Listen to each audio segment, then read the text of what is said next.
बात करते हैं ऐसे एक बुढ़े कप्तान की जो कि डूबते हुए black pearl of the football को संभालने आया था। ऐसा एक जहाज था जो कि उसने अपने सारे क्रू मेंबर्स पे खोना शुरू कर दिया था। क्रू मेंबर्स अपने आप पे लड़ना शुरू कर दिए थे। कई कप्तान आए गए, सांटियागो सोलाई द अर्जेंटीनियन कैप्टन, या फिर बोले लोपेटेगी द पैराग्वेन कैप्टन, भाई साहब कोई संभालने लायक बचा ही नहीं था। तब पहुंचता है एक old guard from the Everton, the great legend of the club, जिसको कैसे भगा गया, वो सब कुछ भुला के फिर से इस जोनरा में फिर से लौटा। उसने ये बोला कि हाँ मैं फिर से संभाल आया हुए जहाज जिससे कि मुझे लात मार के भगा गया था, वो है the Don Carlo Ancelotti, the legendary manager of our team. वो संभालने आया था उस डूबते हुए जहाज को, जहां पे कि सर्जियो रामोस इसके द हल बैरियर हुआ करते थे, वो छोड़ के जा रहे थे। द क्रिस्टियानो रोनाल्डो जो कि उसके फ्रंट रोअर हुआ करते थे, वो छोड़ के जाने वाले थे। गायरेथ बाले, मार्सेलियो, टोनी क्रूस, लुका मोड्रिच, सबको ही छोड़ के जाने वाले थे उस जहाज को। बेंजेमा, उनको कैसे भूल सकते हैं, the greatest holler after Sergio Ramos, तो वो थे हमारे द लेजेंडरी हॉलर, या फिर बोले तो बॉलर, वो थे हमारे द लेजेंडरी सर बेंजेमा। उनके जाने के बाद पहुंचते हैं हमारे पास द लेजेंडरी यहाँ पे सर कार्लो एंसेलोटी, जो कि संभालने पहुंचे तो थे, पर उनके ऐसा हुआ कि वो सबसे डेकोरेटेड मैनेजर बन गए। पर हुआ ऐसा कि वो उस जोनरा से इस रियल माद्रिद को निकाल के लाए। वो उन्होंने उन बच्चों को एक पारिवारिक माहौल दिया, the Vinicius Junior, the Militao, the Rodrigo, the Bellingham, the भाई साहब किस किस का नाम मैं लूं, आर्दा गुलर, भाई साहब उसको वो जितना भी बोले, पर भाई साहब इस बंदे ने उस डूबते हुए जहाज को फिर से बचाया, फिर से उसे उस उफनती हुई समंदर में फेंका जहां पे बिलोंग किया करता था। उस मैनेजर को वहां भेजा गया जहां पे वो सब कुछ फोड़ा। भाई साहब दो चैंपियन लीग, दो लिगा, एक कोपा देल रे, उससे पहले भी उसने जो जीता है। उसके बाद जिनादिन जिडान के बाद सबसे बात इसका सक्सेसर बनना, इस भाई साहब एक बुढ़ा मैनेजर आके तुम्हारा उस जहाज को संभाला है जो कि सभी भूल चुके थे कि ये फिर से राइज कर सकता है। The legendary Jack Sparrow, the Don Carlo Ancelotti has back. पर हुआ ऐसा कि 2024-25 के सीजन में भाई साहब जब हमें टैक्टिकल ट्विचेस की जरूरत थी, जब हमें फिर से हमारे प्लेयर्स को उनकी रोल समझाने की जरूरत थी, तब वो मैनेजर वहां पे उसकी कमी दिखी। भाई साहब वो अपना मैनेजिंग को ही भूला, वो अपना खुद का ताकत को भूला, वो अपना खुद के जिस तरीके से वो मैनेज किया करता था, जिस तरीके से उसके टैक्टिकल ट्विचेस हुआ करते थे, वो उसको भूल चुका है। भाई वो अपना सब कुछ दांव में दे चुका है, वो रियल माद्रिद को सब कुछ न्योछावर कर चुका है। ऐसे मिलान, एवर्टन, रियल माद्रिद, ऐसे कई अनगिनत क्लब में वो अपना सब कुछ दे चुका है। अब उसके पास उसके तर्कस में तीर बचे ही नहीं है कि वो तुम्हें और कुछ दे सके। उसको जितना देना था उसने दे दिया है। अब उसके पास बचा है क्या है जो वो देगा तुम्हें। भाई साहब अब इस वक्त पे मैं ये बोलना चाहूंगा, भाई साहब जो हुआ ये सीजन की हमें जरूरत थी कि हमें ये जानना था कि हमें कार्लो एंसेलोटी से मूव ऑन करना पड़ेगा, क्योंकि हमें टैक्टिकली की एक साउंड मैनेजर चाहिए जो कि हमारे इन प्लेयर्स को रोल बता सके। बेलिंगम, एम्बाप्पे, विनीसियस जूनियर, आर्दा गुलर, एंड्रिक, इधर तुम्हारा चुआमेनी का इनको अपना रोल बता सके। ऐसा एक मैनेजर जो कि इन सबको फिर से उस बोल्ट में कसना सीखे जो कि वो स्क्रू हुआ करता है। अगर तुम्हें इस टीम को फिर से उस उफनती हुई समंदर में फेंकना है ना, तो फिर से इनके बॉलर्स को हॉलर बनना पड़ेगा। the gunners have to be sewed up with new barrels, not with the old AK-47. They have to be with the arm or the M2B, anything. They have to be tactically sound players, so जो कि हमें Xavi Alonso या फिर तुम्हें Jagan Klopp करके दे सकता है। बात करते हैं ऐसे 5 कारणों की जिसके वजह से सर्कल हुए। 5 कारण है जिसके वजह से हम आज दिन देख रहे हैं जहां पे कि इस टीम को हम उस गर्त में देख रहे जहां में तो देखना नहीं चाहते। पहला बात करते हैं द मैन मैनेजिंग। इसका जो मैन मैनेजिंग स्टाइल होता है वो किसी भी बंदे को कन्विंस करता है कि वो ऐसे उसका प्लान है, कि वो उसको ऐसे इस्तेमाल करता है। भाई साहब वो लिटरली हर एक बंदे को उसका पोजीशन डिफाइन करके देता है। वो कोई रिजिड मैनेजर नहीं है, he is a free floating manager जो कि कहीं भी किसी भी प्लेयर को पीछे कहीं भी खिला सकता है। पर जब उसके बंदे उसको बैकलास कर रहे, बेलिंगम को हमने देखा है उसके अगेंस्ट भाई साहब स्टैंड करते, वो बाहर नहीं बोला है पर उसका एटीट्यूड से कार्लो एंसेलोटी के आगे जिस तरीके से वो बिहेव किया है उस मैच में हमें दिखा है कि वो उसके टैक्टिक से खुश नहीं है। और the greatest leader of our team इसको मैं मानता हूं कोर्तुआ। भाई साहब उस बंदे ने जब कॉल आउट किया है कि हमारे पास कोई स्ट्रक्चर नहीं था, हमारे पास कोई प्लान नहीं था कि हमें मैच जीत सकते। भाई साहब हम लोगों ने क्रॉसेस तो डिलीवर किए पर सामने जोजेलू नहीं था। भाई साहब इसका मतलब वो सीधे सीधे कॉल आउट कर रहे हैं मैनेजर को। भाई साहब ऐसा एक मैनेजर जो कि मैं अपने मैनेजिंग के लिए जाना था, वो अपना आखिरी पिलार को ही खो चुका है। तो फिर वो कैसे तुम्हें वो मैच जीत के देगा? वो बंदा कैसे तुम्हें हर चीज में वो कॉन्फिडेंस कहां से आ सकता है? उस बंदे ने अपना ड्रेसिंग रूम खो चुका है, हर चीज जो कि वो जीत सकता था सिर्फ और सिर्फ मैनेजिंग के बलबूते पे, वो सब कुछ खो चुका है। भाई साहब नेक्स्ट बात करते हैं सिस्टम। भाई साहब पहले से जब से एम्बाप्पे इस टीम में घुसा है ना, भाई साहब इस टीम का सिस्टम जो हुआ करता था 4-4-2 डायमंड, जहां पे क्रूज, चुआमेनी, कामाविंगा, वाल्वर्दे, बेलिंगम जैसे प्लेयर खेला करते थे। इसका midfield one of the strongest midfield हुआ करता था जो कि किसी भी डिफेंस या फिर मिडफील्ड को पेनिट्रेट आउट कर सकता था।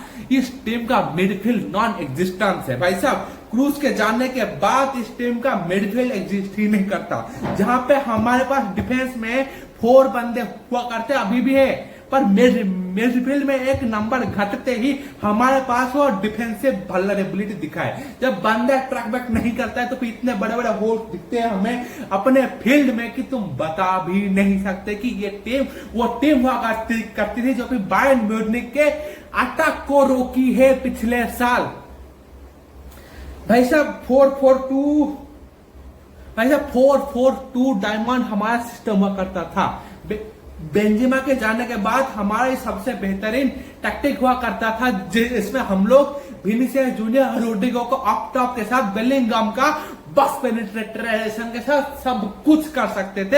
हमारे पास सिस्टम ही नहीं, 4-3-3 हमारा चल नहीं रहा है। 4-3-3 में हमारे बंदे वो काम नहीं कर पा रहे जो कि हम लोग 4-4-2 में क्या करते थे। भाई साहब विनीसियस जूनियर ड्रॉप डिप नहीं करते, तो फिर हमारा वो स्पेस ऑफ जोनरा जो है वो कवर नहीं कर पा रहे हम लोग। और लुकास वास्केस वो कार्बाल वाला काम नहीं कर पा रहा है जो कि डिफेंसिव में हम लोग एक्सपेक्ट करते हैं। और इस तरफ हमारे पास फॉलन मेंडी 4-4-2 में चलता था क्योंकि इस तरफ हमारा क्रूज हुआ करता था जो कि अटैकिंग फ्लैंक में हमारा वो चीज इंजन दिया करता था।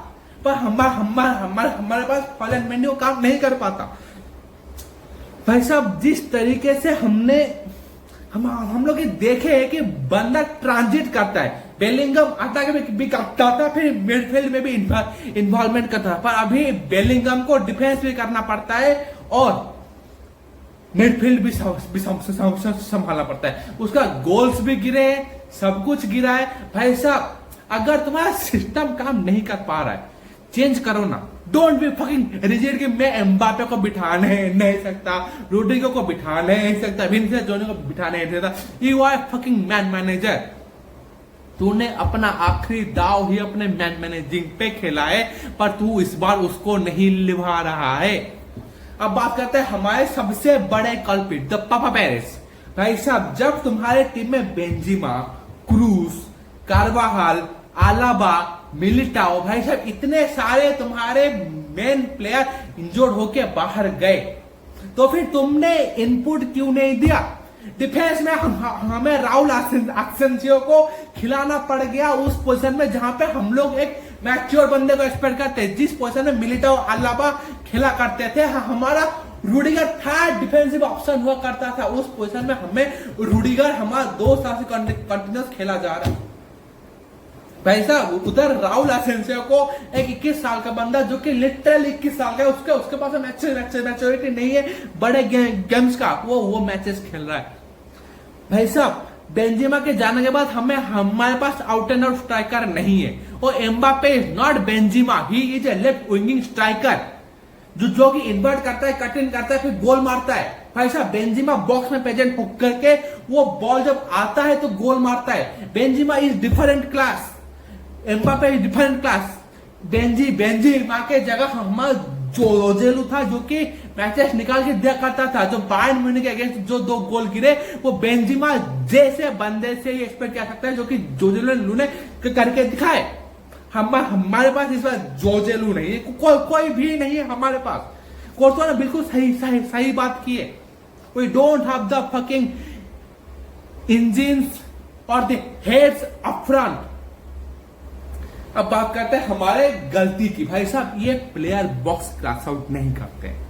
भाई साहब इस टीम से हम पिछले साल जिन्होंने मैचेस देखे उनको पता है कि हमारे प्लेयर्स बॉक्स क्रॉस आउट करते हैं। जब विनीसियस जूनियर या फिर टोनी क्रूज क्रॉसेस डाला करता था, तो फिर बेलिंगम, रोड्रिगो, भाई साहब इधर से भालवर्दे, इधर से तुम्हारा कामाविंगा, भाई साहब 4 बंदे बॉक्स क्रॉसिंग करते थे, और कारवाहल भी कभी कभार कर दिया करता था क्रॉसिंग, और वो बंदा लिटरली क्रॉसेस भी दिया करता था। अगर हमारे टीम के पास बॉक्स क्रॉसिंग करने के लिए बंदे नहीं है, तो फिर तुम्हें कैसे एक्सपेक्ट कर रहे हो कि सामने वाली टीम को हम लोग तोड़ सकते हैं? अगर बॉक्स क्रॉसिंग नहीं होगा तो फिर हमारे सामने वाले डिफेंस में हॉचपॉच कैसे मचेगा? अगर सामने वाले डिफेंस में अगर स्ट्रक्चराइज उनका स्ट्रक्चर ब्रेक नहीं होगा, तो Arsenal, AC Milan, Barcelona, Liverpool जैसे स्ट्रक्चर टीम के अगेंस्ट हुआ कि हम लोग उनके डिफेंस के स्ट्रक्चर को ही ब्रेक नहीं कर पा रहे।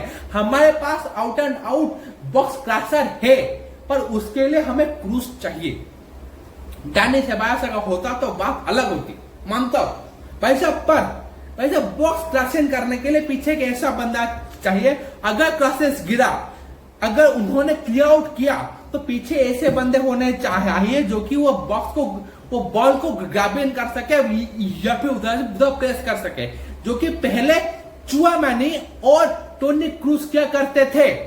भाई साहब टोनी क्रूज इंजन में बेकार में नहीं बोला, वो बंदा लिटरली वो लेफ्ट फ्लैंक को डेड होने से बचा रखा था। विनीसियस जूनियर के साथ उसके पार्टनर से मिडफील्ड से बॉल प्रोग्रेस करना, middle of the pitch central ball progress करना, टोनी क्रूज के अलावा कोई नहीं कर सकता है। डैनी सेबायोस ट्राई कर रहे ही, पर उस बंदे को हम लोग इस साल बेचने वाले थे। भाई साहब हमारे पास बॉक्स क्रॉसिंग करने पड़ेंगे। अगर तुम्हें कोपा डेल फाइनल जीतने हैं ना, तो फिर डैनी सेबायोस को अपना लिटरली क्रॉसेस में इंप्रूव करने पड़ेंगे, और विनीसियस जूनियर और रोड्रिगो को अप टॉप खेलते हुए बेलिंगम को क्रॉसिंग करना पड़ेगा, और कामाविंगा को भी क्रॉसिंग करना पड़ेगा।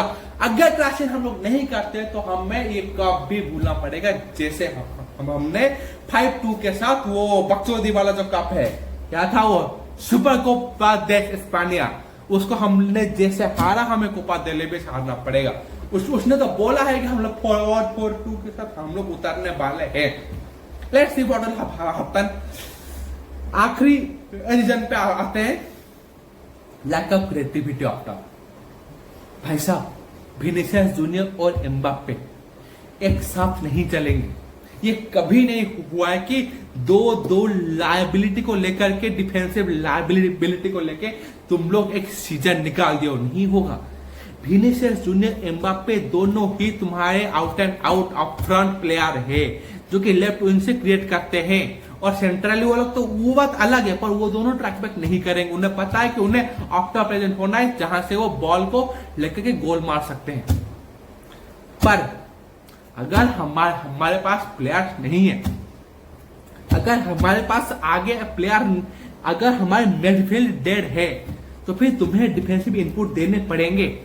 अगर तुम डिफेंसिव इनपुट नहीं दे पा रहे हो तो वो वाले जो पैचेस है, जो गड्ढे हैं मिडफील्ड में जो बनते हैं, जब वो लोग सामने वाले टीम प्रोग्रेस करते हैं तो उसको कौन भरेगा? विनीसियस जूनियर कभी ट्रैक बैक नहीं करता, पर जब एम्बाप्पे भी ट्रैक बैक ना करे तो भी वो गड्ढे भाई साहब इतने बड़े बड़े दिखते हैं कि भाई साहब हाँ, वहां पे अगर बॉल गिरता है तो सामने वाले बंदे ले जाते हैं।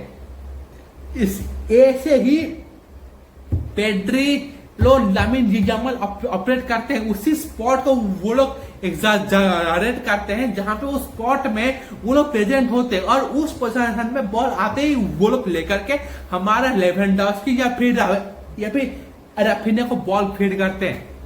और पेड्री और गावी और फ्रैंकी डियोंग ऐसे प्लेयर्स है जो कि हमारे टीम को लिटरली खोल खा सकते हैं। पसंद आया तो सब्सक्राइब कर देना।